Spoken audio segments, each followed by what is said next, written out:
Operation सिंदूर अभी भी जारी है। बीते कल 7 मई को पाकिस्तान और पाकिस्तान ऑक्युपाइड कश्मीर स्थित 9 आतंकी ठिकानों पर हुए एयर स्ट्राइक के बाद भी ऑपरेशन नहीं रोका गया है। ये बातें केंद्रीय रक्षा मंत्री राजनाथ सिंह ने आज गुरुवार 8 मई को दिल्ली के पार्लियामेंट एनेक्सी में बुलाई गई सर्वदलीय बैठक में कही। ये बैठक करीब 1.5 घंटे तक चली, जहां विभिन्न राजनीतिक दलों को ऑपरेशन सिंदूर के बारे में जानकारी दी गई। इस ऑल पार्टी मीटिंग में केंद्र सरकार की तरफ से रक्षा मंत्री राजनाथ सिंह और गृह मंत्री अमित शाह, विदेश मंत्री एस जयशंकर समेत कई बड़े नेता मौजूद रहे। वहीं इस बैठक में नेता प्रतिपक्ष राहुल गांधी और कांग्रेस पार्टी के अध्यक्ष मल्लिकार्जुन खड़गे, तृणमूल कांग्रेस के सुदीप बंदोपाध्याय और द्रमुक के केटीआर बालू भी शामिल हुए। बैठक की अध्यक्षता रक्षा मंत्री राजनाथ सिंह ने की। संसदीय कार्य मंत्री किरेन रिजिजू ने कहा कि सरकार सभी दलों को ऑपरेशन सिंदूर और भविष्य की तैयारियों को लेकर जानकारी दे रही है। पहलगाम आतंकी हमले का बदला लेने के लिए भारतीय सशस्त्र बलों ने बुधवार तड़के पाकिस्तान और पाकिस्तान के कब्जे वाले कश्मीर में 9 आतंकी ठिकानों पर मिसाइल हमले किए।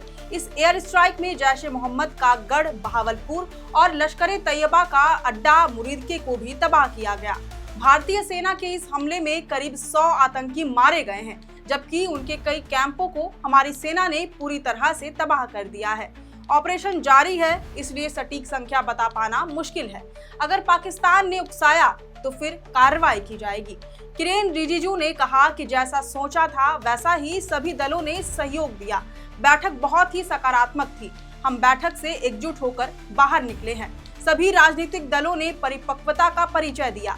हमारे देश के राजनीतिक दलों ने दिखाया है कि भारत एक परिपक्व लोकतंत्र है। किरेन रिजिजू ने यह भी कहा कि जब हम ऐसे विषयों पर बात करते हैं तब इसमें राजनीति का कोई महत्व नहीं होता। उन्होंने सभी विपक्षी पार्टियों को धन्यवाद दिया। वहीं बैठक के दौरान सभी दलों के नेताओं ने एयर स्ट्राइक की सराहना की और सरकार के हर निर्णय, सेना के हर कार्रवाई में साथ देने का आश्वासन दिया। मीटिंग के बाद AIMIM अध्यक्ष असदुद्दीन ओवैसी ने कहा कि आतंकी संगठन TRF के खिलाफ भारत को इंटरनेशनल कैंपेन चलाना चाहिए। सुरक्षा परिषद और अमेरिका को यह बताना चाहिए कि इसे आतंकी संगठन घोषित करे। फरवरी 2025 में हाफिज सईद के बेटे हाफिज अब्दुल ने एक भाषण दिया था। इसमें उन्होंने कहा था कि 2025 में पूरे साल जिहाद करेंगे। जिहाद का नाम लेकर भारत में आतंक फैलाने की साजिश रची जा रही है। आतंकी हरकतों पर पाकिस्तान को FATF की ग्रे लिस्ट में डाल देना चाहिए। वहीं ऑपरेशन सिंदूर के बाद हुई इस बैठक में मुख्य विपक्षी पार्टी कांग्रेस के राष्ट्रीय अध्यक्ष और राज्यसभा में विपक्ष के नेता मल्लिकार्जुन खड़गे ने प्रधानमंत्री नरेंद्र मोदी के इस बैठक में शामिल नहीं होने का मुद्दा उठाया। खड़गे ने बैठक में ये भी कहा कि जो काम कर रहे हैं करते रहिए, हम आपके साथ हैं। उन्होंने बैठक में राफेल मार गिराने के पाकिस्तानी दावे का भी जिक्र किया, लेकिन किसी ने भी इस विषय पर सरकार से जवाब देने को नहीं कहा। सर्वदलीय बैठक के बाद बाहर आए कांग्रेस अध्यक्ष ने कहा कि हमें जो बताया गया हमने वह सुन लिया, हमने सरकार को समर्थन दिया है। उन्होंने कहा कि हम इस घड़ी में सरकार के साथ खड़े हैं। PM को शायद लगता है कि वह संसद से ऊपर है, जब वक्त आएगा तब बात करेंगे, लेकिन अभी इस घड़ी में हम किसी की आलोचना नहीं करेंगे। हालांकि मल्लिकार्जुन खड़गे ने आखिर में यह भी कहा कि देश हित में सरकार के साथ रहेंगे। नेता प्रतिपक्ष राहुल गांधी ने कहा कि हम एकजुट हैं और शुरुआत से ही सरकार के साथ हैं। उन्होंने ये भी कहा कि हाँ, कुछ चिंताएं हैं, लेकिन ठीक है, ये समय एकजुटता का है। बैठक के बाद राहुल गांधी ने बाहर आकर कहा कि हम सभी ने सरकार को समर्थन दिया है।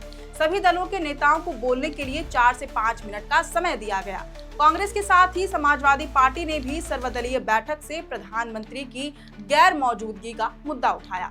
इधर कांग्रेस ने आतंकवाद के खिलाफ सरकार को पूरा समर्थन और सेना के साथ एकजुटता दिखाते हुए संविधान बचाओ रैलियों समेत पार्टी के सभी तय कार्यक्रम रोक दिए हैं। वहीं तनाव के माहौल में PM मोदी ने 3 देशों का दौरा रद्द कर दिया है।